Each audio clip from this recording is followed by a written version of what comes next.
Сейчас эфир продолжит брифинг оперативного штаба по борьбе с коронавирусом. Узнаем о текущей эпидобстановке и принимаемых мерах в регионе.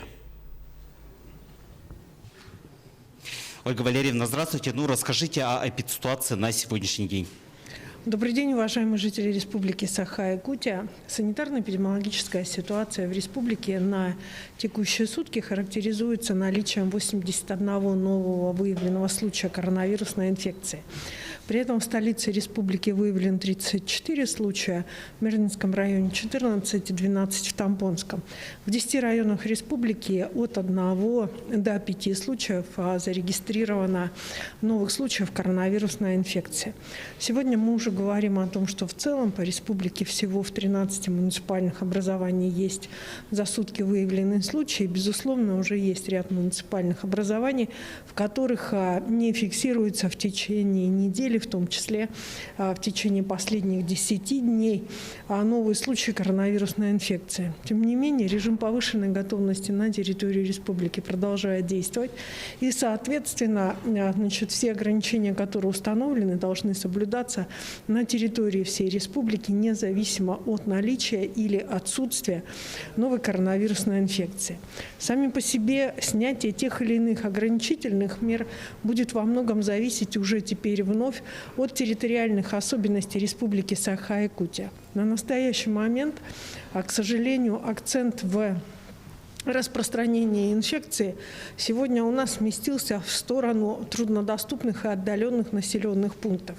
И на сегодня у нас под особым контролем находятся такие районы республики, как Тамбонский, Усьмайский, Аймиконский, в котором в отдаленных населенных пунктах, и в том числе и Алекминский район, в котором в отдаленных населенных пунктах зарегистрированы впервые случаи новой коронавирусной инфекции.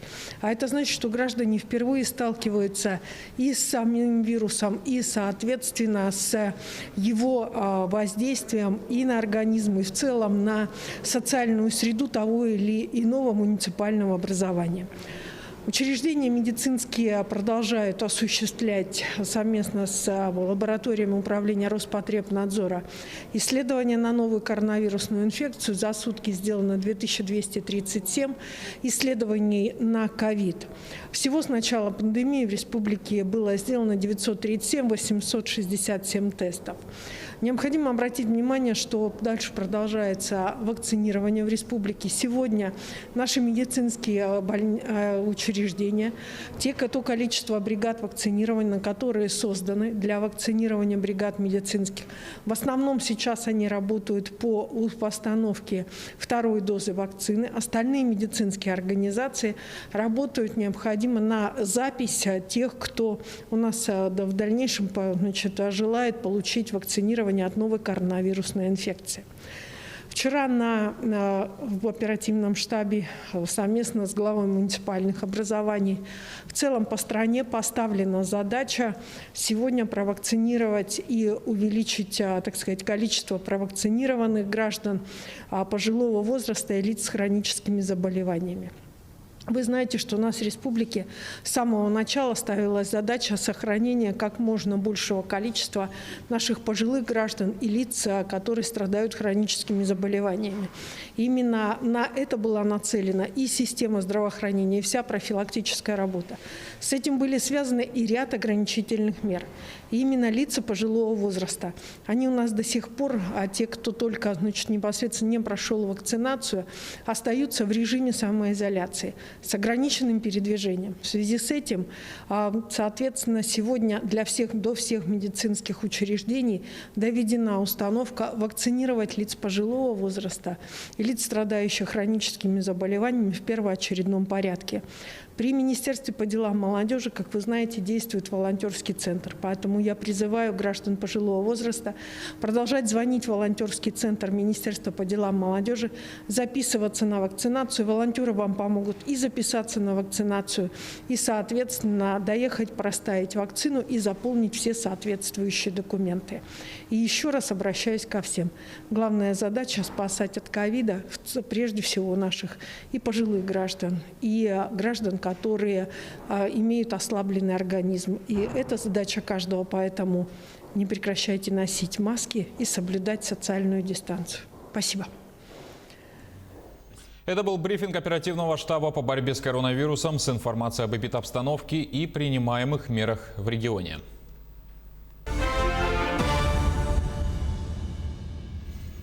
Далее эфир продолжим новостями к этому часу и коротко о главных темах. С авиакомпании «Якутия» сняли ограничения на выполнение полетов. По словам руководства перевозчиков, все предписания Гостранснадзора выполнены.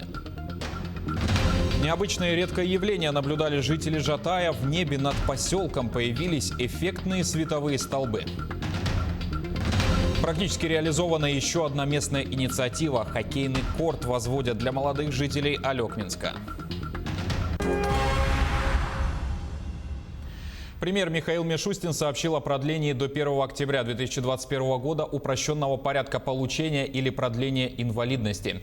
Напомним, временный формат вводился в апреле прошлого года в связи с распространением коронавирусной инфекции. Как заявил премьер, людям по-прежнему не нужно обращаться в бюро медико-социальной экспертизы, чтобы продлить или подтвердить инвалидность.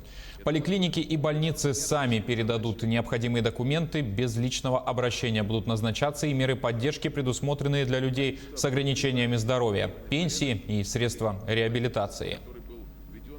Кроме того, по поручению президента правительство вводит упрощенный порядок освидетельствования тех, кто оформляет инвалидность впервые. Решение об этом будет приниматься по результатам обследований за последний год. И, что важно, заочно, без участия человека. Обновлять данные, снова проходить врачей, собирать дополнительные документы и справки будет не нужно. С авиакомпании «Якутия» сняли ограничения на выполнение полетов. Напомним, их наложили после запрета Ространснадзора на эксплуатацию 4 самолетов Boeing 737. Об этом сообщил генеральный директор компании Владимир Горбунов. По его словам, все возникшие вопросы в отношении эксплуатируемых самолетов тщательно изучены и проанализированы. Компания устранила замечания, указанные в предписании. На данный момент ограничения выполнения полетов сняты. Рейсы выполнятся по расписанию. Напомним, что ведомство с 13 января проводило внеплановую проверку по факту выкатывания самолета Boeing 737 в аэропорту Внуково. В ходе нее проверяющие установили грубейшие нарушения технической эксплуатации воздушных судов, невыполнение норм безопасности полетов при поддержании летной годности. Мониторинг состояния вечной мерзлоты намерены ввести в Якутске. Датчики планируют установить на территории столицы республики. Первый вице-премьер Якутии Кирилл Бычков принял участие в 13-м общем заседании российско-японской рабочей группы по вопросам городской среды. Так, в Якутии намерены создать центр обработки данных, где будут размещены все информационные системы региона. Продолжается работа по внедрению энергоэффективных технологий наружного уличного освещения, оснащению уличных опор интеллектуальными системами оповещения. Кроме того, в ближайшее время планируется подключение теплосчетчиков и общедомовых приборов учета многоквартирных домов и датчиков мониторинга таяния вечно мерзлотных грунтов. В рамках прошедшего дня российской науки свою деятельность представила кафедра пищевых технологий и индустрии питания Арктического государственного университета. В частности, студенты ведут исследовательскую деятельность по 2 направлениям. Это разработка молочных и мясных продуктов. Сегодня кафедра тесно сотрудничает с перерабатывающими предприятиями республики. Ежегодно разрабатывает новые технологии, которые позволяют производителю не только расширить ассортимент, но и в целом повысить качество выпускаемой продукции.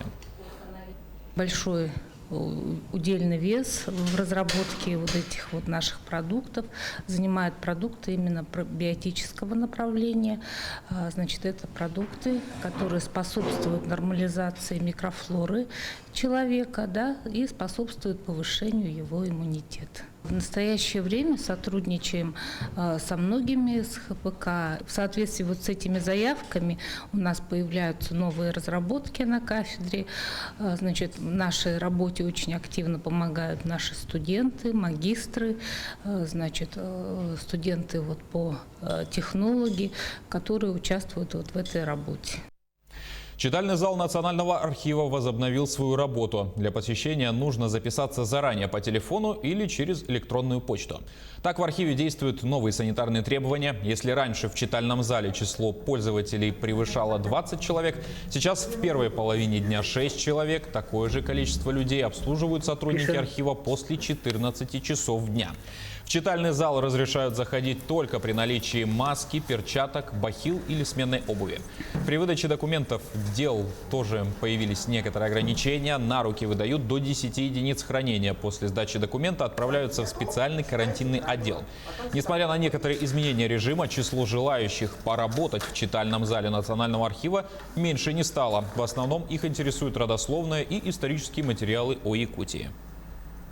В настоящее время мы выдаем за один заказ не более 10 дел.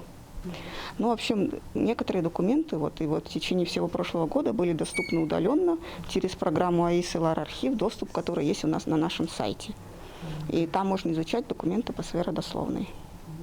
Доставляют из хранилищ, здесь передается посетителям, потом они выдерживают определенное время и обратно возвращаются в хранилище. Между тем завершился первый этап всероссийского конкурса «Мастера гостеприимства». С его помощью талантливые работники сервиса, ресторанного бизнеса и других креативных специальностей могут реализовать свои проекты. Акция направлена на развитие внутреннего туризма и повышение качества предоставляемых услуг.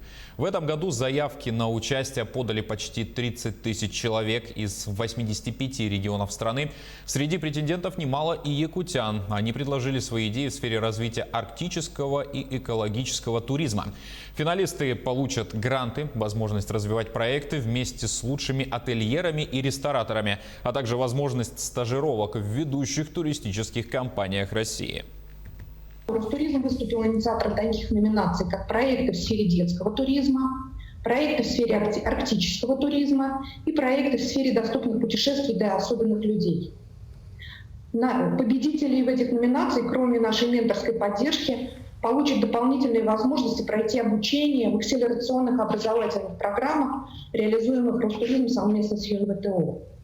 Практически реализована еще одна местная инициатива. Давняя мечта молодых жителей Алекминска – это хоккейный корт. Елена Фаст ознакомилась с проектом. Примерно в марте начнется установка столь долго ожидаемого настоящего хоккейного корта. Буквально на днях ценный груз был доставлен из Челябинска в Алекминск. В наличии борта, защитная сетка, хоккейные ворота. Все это будет установлено в городском парке. Весной мы планируем поставить хоккейную площадку. Это будет корт. Там же планируется размещение предпринимателей, которые будут продавать горячие напитки, и там же будут обустраивать раздевалку.